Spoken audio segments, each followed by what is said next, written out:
multivibrator, we have equated this, we have analyzed monostable multivibrator, this monostable multivibrator circuit with the help of a two input, two NOR gates. Similarly, we will analyze bistable multivibrator with this SR flip-flop. Look at here, there are two inputs S and R, set and reset. There are two outputs Q and Q bar. When and only when set value is 1, output is set to 1. When reset is 1, reset value is 1, output is resetted to 0. Right? You remember this. When set value is set to 1, output is 1.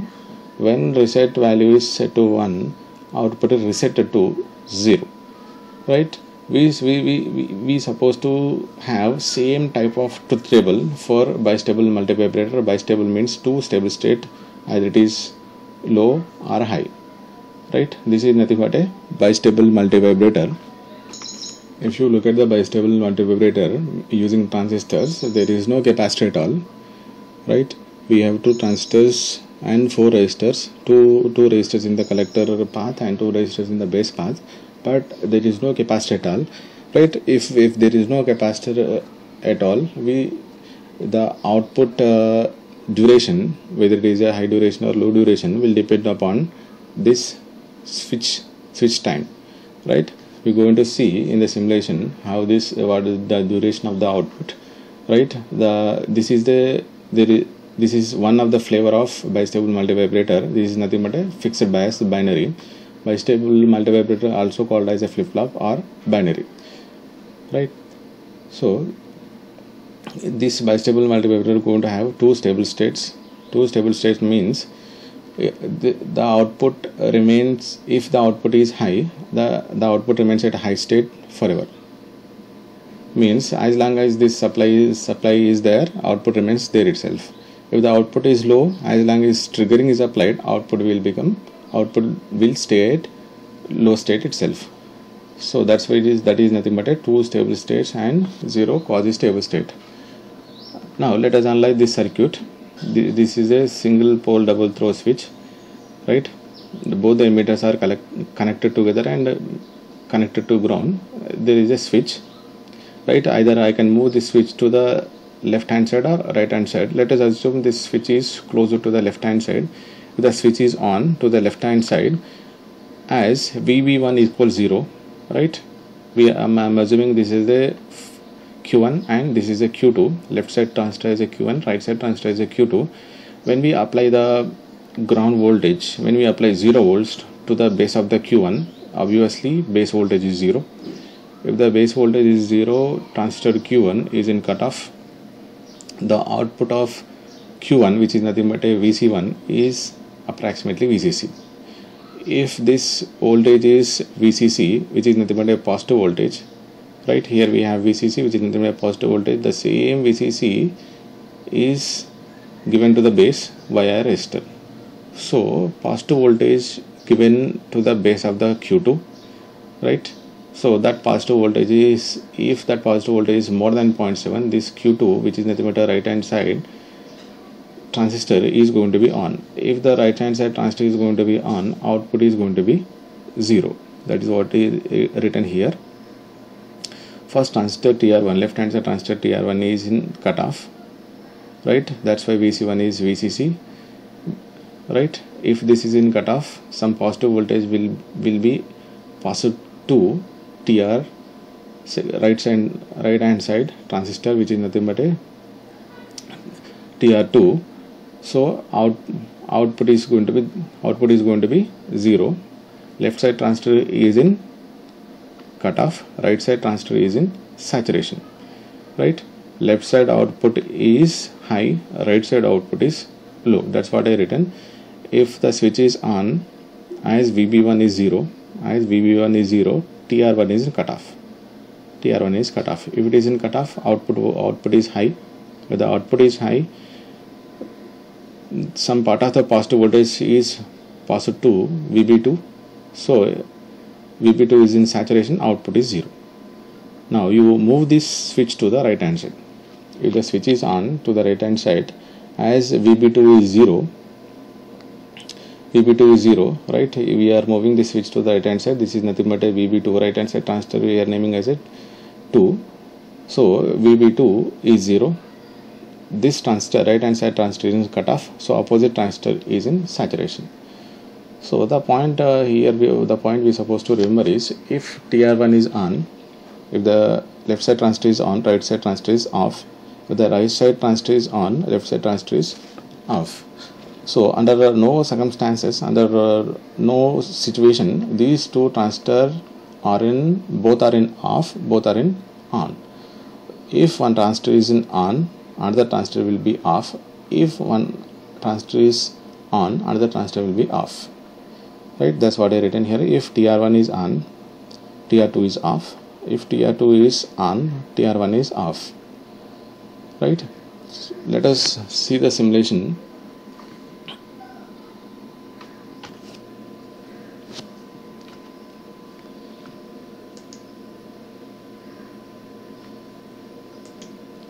This is nothing but a bistable multivibrator which is using two transistors Q1 and Q2, right?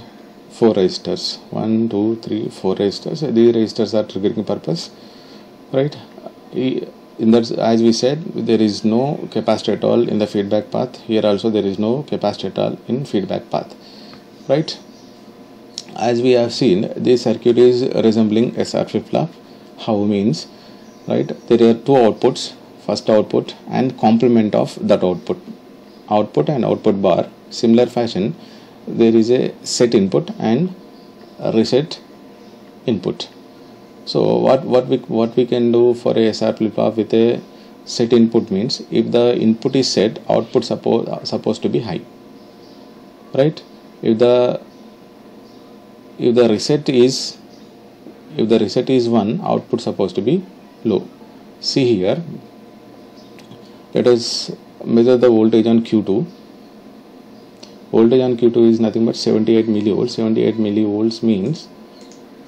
millivolts means transistor Q2 is on. In a similar fashion, let us have a look at the base voltage.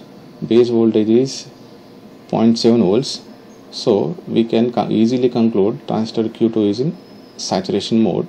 Similarly, if you look at the base voltage of Q1, it is 38 millivolts, which is much less than 0.67. That's why this transistor Q1 is in cutoff state, right? Accordingly, output of transistor Q1 is high, which is nothing but approximately VCC.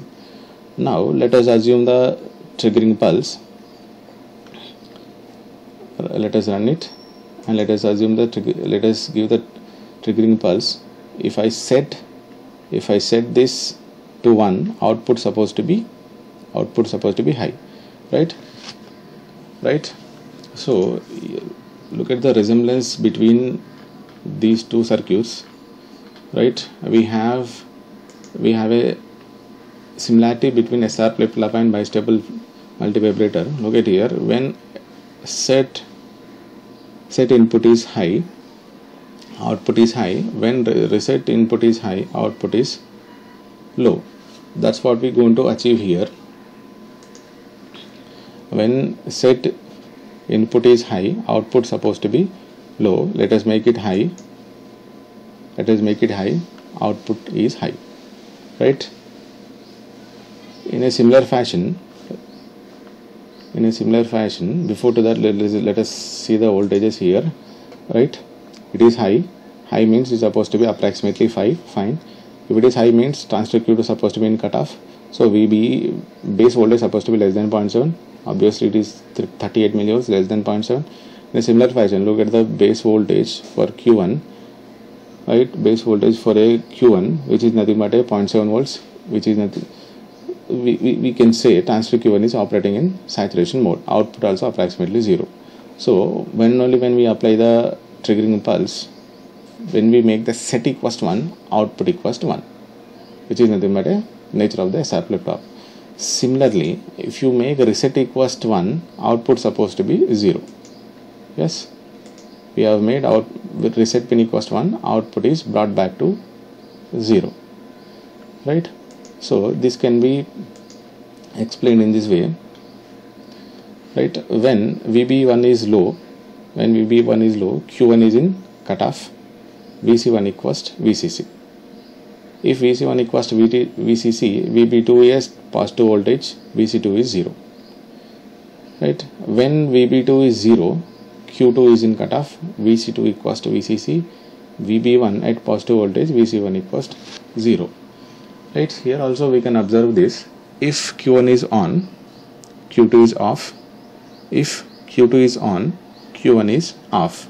Right? We have seen the voltages at different terminals, at the collector and base terminals of the each transistor. That's why we can conclude this. If Q1 is on, one transistor is on, other transistor is off. If Q2 is on, Q1 is off. Right? So initially, if you assume output of this bistable multivibrator is high, when we apply the triggering pulse, it become low. When and only when we apply the triggering pulse, output is changing. Right? How to change this low output to high means, again we supposed to apply triggering. So we supposed to apply triggering 2 times here. If you would like to convert from high to low, we supposed to apply triggering. In a similar fashion, we supposed to apply triggering if I would like to change from low to high. Right? This is what our circuit is. Initially output is low. Why? Because Q2 is on. We are operating Q2 in saturation mode. Right? So that's if Q2 is on, because of the feedback, on means output is low means 0. The same 0 will appear here, which is nothing but a less than 0.7. That's why Q1 will be off.